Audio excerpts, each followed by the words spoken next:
साल 1879 आधी रात का समय उत्तर दिशा की बर्फीली घाटियों के बीच बसा था एक विशाल राज्य अश्वगढ़। एक ऐसा राज्य जहां दिन में भी धूप धुंध से लड़ती थी और रातें इतनी शांत होती थीं कि महल की दीवारों से टकराती हवा तक सुनाई देती थी। दूर पहाड़ों पर जलती मशालें ऐसा आभास देती थीं मानो अंधेरे में हजारों आंखें राज्य को घूर रही हों। उसी राज्य के बीचों बीच खड़ा था एक विशाल काला महल जिसमें रहता था राजा वीरेंद्र, एक ऐसा शासक जिसके नाम से पड़ोसी राज्य कांपते थे। उसकी सेना अजेय थी, उसका खजाना अथाह था, लेकिन उसके जीवन में एक ऐसा अंधेरा था जिसे कोई युद्ध, कोई शक्ति, कोई सोना समाप्त नहीं कर सकता था। उसकी सबसे छोटी बेटी राजकुमारी नूर जन्म से ही न देख सकती थी, न सुन सकती थी और न ही बोल सकती थी। पूरे महल में उसकी खामोशी किसी श्राप की तरह फैल चुकी थी। राजा ने वर्षों तक दुनिया के हर कोने से वैद्य बुलाए, हिमालय के साधु, अरब के हकीम, तांत्रिक, जादूगर, लेकिन हर प्रयास असफल रहा। धीरे धीरे राजा की आंखों के नीचे काले निशान उतरने लगे। उसकी रातें महल की खिड़कियों में खड़े खड़े बीतने लगी। ऐसा लगता था मानो राज्य का सबसे शक्तिशाली आदमी अपनी ही किस्मत से हार चुका हो। फिर एक रात जब आसमान में चांद बादलों के पीछे छिप चुका था, महल के मुख्य द्वार पर दस्तक हुई। सैनिकों ने दरवाजा खोला तो सामने एक बूढ़ा बाबा खड़ा था। सफेद लंबी दाढ़ी, काली भयावह आंखें और हाथ में लकड़ी की टेढ़ी छड़ी। उसकी उपस्थिति में ऐसा भय था कि सैनिकों के हाथ कांपने लगे। वह धीरे धीरे दरबार तक पहुंचा और बिना सिर झुकाए राजा की ओर देखने लगा। उस बूढ़े ने भारी आवाज में बताया कि राजकुमारी नूर का इलाज इस दुनिया की औषधियों में नहीं बल्कि काली पहाड़ी में छिपा है। यह नाम सुनते ही पूरा दरबार सन्न रह गया, क्योंकि काली पहाड़ी सिर्फ एक जगह नहीं थी बल्कि राज्य का सबसे भयावह रहस्य। कहते थे वहां की हवा इंसान के मन के सबसे गहरे डर को आवाज देती है और जो भी उस आवाज को सुनकर पीछे मुड़कर देख लेता उसका शरीर काले पत्थर में बदल जाता। सदियों से वहां जाने वाला कोई भी इंसान लौटकर वापस नहीं आया था। बाबा ने बताया कि वहां तीन चीजें छिपी हैं: चाँद का फूल, लाल नदी का जल और अंधेरे का आईना। इन्हीं तीनों को मिलाकर ऐसी शक्ति पैदा की जा सकती थी जो नूर को सामान्य जीवन दे सके। अगली सुबह महल के आंगन में घोड़ों की टापें गूंज उठी। राजकुमार आरव काले कवच में खड़ा था। उसके चेहरे पर आत्मविश्वास नहीं, अहंकार दिखाई दे रहा था। उसे विश्वास था कि इस दुनिया में ऐसा कोई डर नहीं जो उसे रोक सके। राजा ने उसे रोकने की कोशिश की, लेकिन आरव ने किसी की नहीं सुनी। वह घोड़े पर बैठा और अकेला काली पहाड़ी की ओर निकल पड़ा। शुरुआत में रास्ता सामान्य था, लेकिन जैसे जैसे वह जंगल के भीतर बढ़ता गया, पेड़ों का रंग गहरा होता गया। हवा में अजीब फुसफुसाहटें गूंजने लगी। ऐसा लगता था मानो पूरा जंगल जीवित हो और हर पेड़ उसकी ओर झुककर कुछ कहना चाहता हो। तभी अचानक रास्ते के बीच वही बूढ़ा बाबा दिखाई दिया। उसने आरव को चेतावनी दी कि चाहे कुछ भी सुनाई दे, पीछे मुड़कर नहीं देखना। लेकिन आरव सिर्फ हंस पड़ा। उसके भीतर का घमंड उसके विवेक से कहीं अधिक बड़ा हो चुका था। जैसे ही वह काली पहाड़ी के करीब पहुंचा, वातावरण बदलने लगा। हवा भारी हो गई, घोड़ा बेचैन होकर रुकने लगा। तभी अचानक उसे अपनी माँ की आवाज सुनाई। वह आवाज इतनी वास्तविक थी कि उसका चेहरा बदल गया। फिर दूसरी आवाज आई, उसकी छोटी बहन नूर की। जंगल में गूंजती वह पुकार धीरे धीरे उसके कानों के बिल्कुल पास पहुंचने लगी। आरव के माथे पर पसीना उतर आया। उसका दिल तेजी से धड़कने लगा और फिर उसने वही गलती कर दी जो सदियों से हर इंसान करता आया था। उसने धीरे धीरे पीछे देखा। उसी क्षण उसकी त्वचा काली होने लगी, उसकी आंखें पत्थर में बदल गई। कुछ ही सेकंडों में राजकुमार आरव एक काली मूर्ति बन चुका था, हमेशा के। जब उसकी मृत्यु का समाचार महल पहुंचा, पूरा राज्य शोक में डूब गया। राजा वीरेंद्र अंदर से टूट चुका था। उसे लगने लगा कि उसने अपनी बेटी को बचाने की कोशिश में अपना बेटा खो दिया। लेकिन उसी समय राजकुमारी मीरा आगे आई। उसकी आंखों में आंसू नहीं थे, सिर्फ दृढ़ निश्चय था। उसने अपने पिता से कहा कि वह काली पहाड़ी जाएगी। राजा भयभीत हो उठा, क्योंकि वह अपने दूसरे बच्चे को भी खोना नहीं चाहता था। लेकिन मीरा के भीतर अपनी छोटी बहन के लिए ऐसा प्रेम था जो डर से कहीं अधिक बड़ा था। उसी रात जब पूरा महल सो चुका था, मीरा अकेली घोड़े पर सवार होकर अंधेरे जंगल की ओर निकल पड़ी। रास्ते में फिर वही बूढ़ा बाबा दिखाई दिया, लेकिन इस बार उसके चेहरे पर हल्की मुस्कान थी। उसने मीरा को एक छोटी कांसे की घंटी दी। उसने बताया कि जब भी डर उसके मन को कमजोर करने लगे, वह घंटी बजा देना। वह आवाज उसे उसके असली उद्देश्य की याद दिलाई। मीरा ने घंटी अपने वस्त्र में रख ली और आगे बढ़ती गई। जैसे जैसे वह पहाड़ी के करीब पहुंचती गई, वातावरण और भयावह होता गया। पेड़ों के बीच काली परछाइयां दिखाई देने लगी। कभी ऐसा लगता मानो कोई उसके पीछे चल रहा हो, कभी ऐसा लगता कोई अदृश्य चेहरा अंधेरे से उसे घूर रहा हो। लेकिन मीरा नहीं रुकी। कई घंटों की यात्रा के बाद उसे पहला रहस्य दिखाई दिया। अंधेरे के बीच एक सफेद चमकता फूल जो मानो चांद का टुकड़ा हो। वही था चांद का फूल। उसने सावधानी से फूल को अपने पास रखा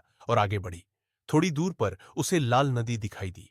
उस नदी का पानी खून की तरह गाढ़ा और लाल था। उसके आसपास की मिट्टी तक काली पड़ चुकी थी। जैसे ही मीरा ने शीशी में नदी का जल भरा, पूरी पहाड़ी कांप उठी।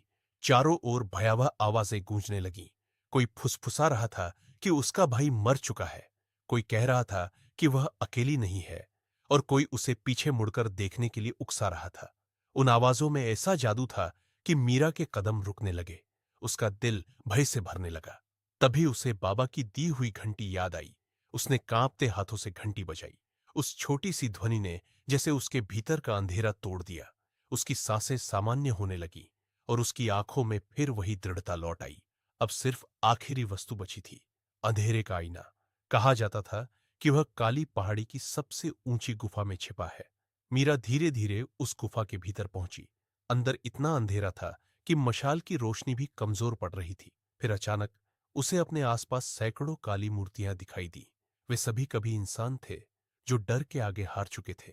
उन्हीं मूर्तियों के बीच उसका भाई आरव भी खड़ा था।